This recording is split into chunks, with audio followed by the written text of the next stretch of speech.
Good evening. Welcome to Fineprint. I'm Molly Gambhir. A Ukrainian airline jet crashed yesterday in Iran. 176 people lost their lives. The crash took place at a time when tensions between Iran and the US have been escalating. In fact, the crash happened just hours after Iran had fired missiles at two Iraqi bases housing American troops.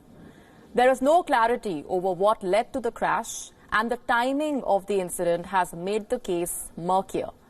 Amidst the tensions with the United States, Iran has now refused to hand over the plane's black box to the aircraft manufacturer.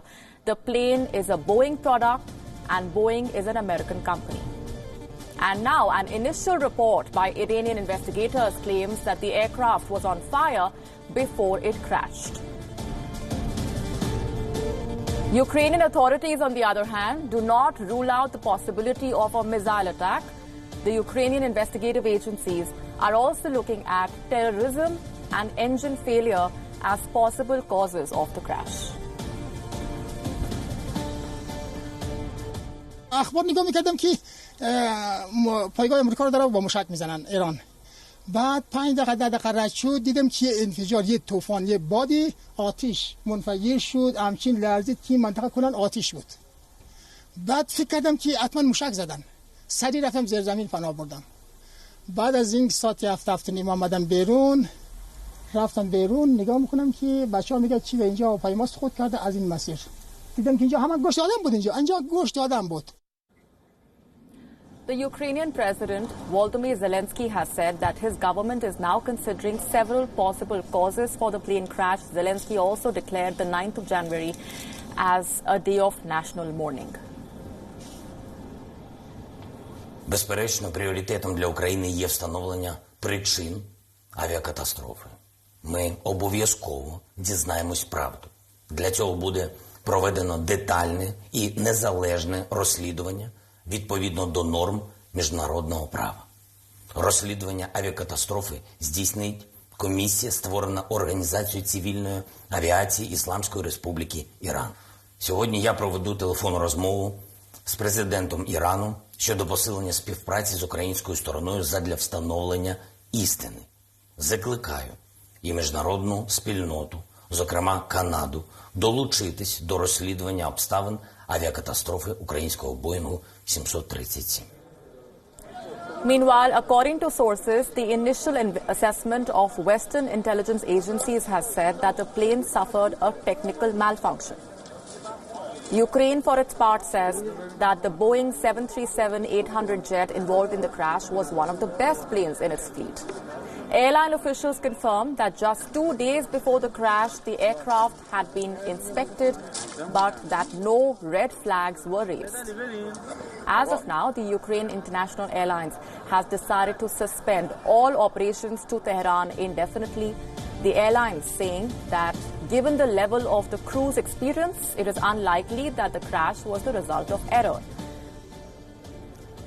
63 Canadians lost their lives in that crash, and Prime Minister Justin Trudeau has now vowed to identify the cause of the crash, saying that he was confident that Canada would be a part of the investigation.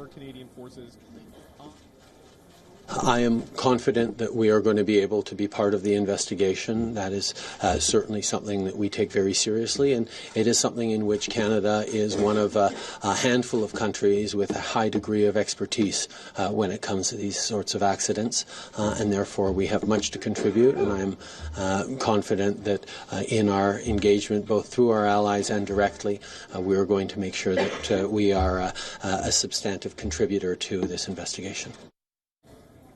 However, the crash brings more trouble for Boeing. This is the third major crash involving a Boeing plane in less than 12 months.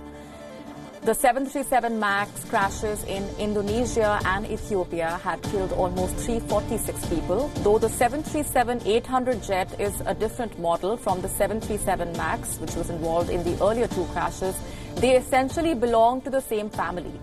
Like the 737 MAX, this 737-800 jet has been involved in fatal accidents as well. Fly Dubai 737-800 air crash in 2016 had killed 62 people. Another 737-800 flight of Air India Express had also crashed in 2010, killing over 150 people.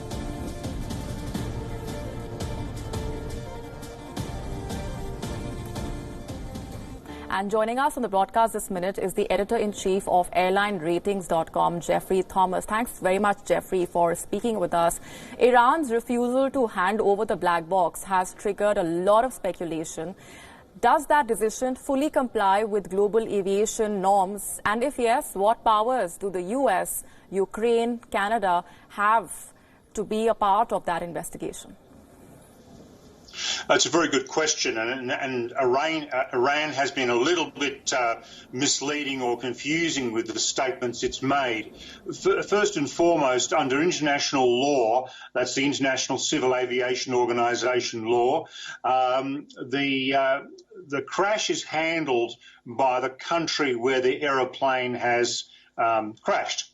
So the Iranian authorities would lead the crash. Now, typically, the country of manufacture of the aeroplane, the United States, their crash investigator, the NTSB, would be involved. The country of origin, the country of manufacture of the engine would be involved. That's a joint venture between General Electric and SNECMA of France, CFM International. Therefore, the French will be involved. And so it goes on. And, of course, Ukraine's involved. Now, the black boxes themselves are in fact never handed over to the aircraft manufacturers. So Iran is wrong in that case. They're actually handled by crash investigators. Now, if the Iranians do not have the ability or the equipment to read the two black boxes, they would then typically hand them over to a country that does, and a perfectly good example of that would be France. The BEA of France would be involved. So Iran may exclude Boeing and the Americans from the crash investigation, but other countries will be involved. Otherwise, there'd be huge question marks about exactly what caused this crash. Right, and taking a cue from what you're saying, normally we would have the U.S. National Transportation Safety Board, which would play a role in any international investigation involving the U.S.-made Boeing aircraft. But the board also needs to have permission from the foreign country, which in this case is Iran, to carry out that investigation. And would Iran now also have the power to reject that request if it's made? Oh, look, indeed, you're absolutely right. They have to be invited. It's international protocol that they are invited. However, in this particular case, given the sensitivity of the situation between the two countries, it's probably likely that they will not be involved. But the Iranians will say, look, we'll have the French involved and the Ukrainians involved, and that's the extent of the international involvement. It is really up to them, but of course international scrutiny would be dictating that they try and ensure that there are, various parties, interested parties involved in this investigation. Jeffrey Thomas, appreciate very much joining us on the broadcast with those perspectives and details, breaking down for us what the situation is looking like at the moment. It's an extremely murky case, given the tensions, especially between Iran and the U.S. But we've been talking about the black box. Why is it such a crucial part of an investigation involving a plane crash? Our next report breaks it down for you. Flight recorders known as black boxes are fitted on aeroplanes to record in-flight information. Their data can be used in the event of an incident or accident.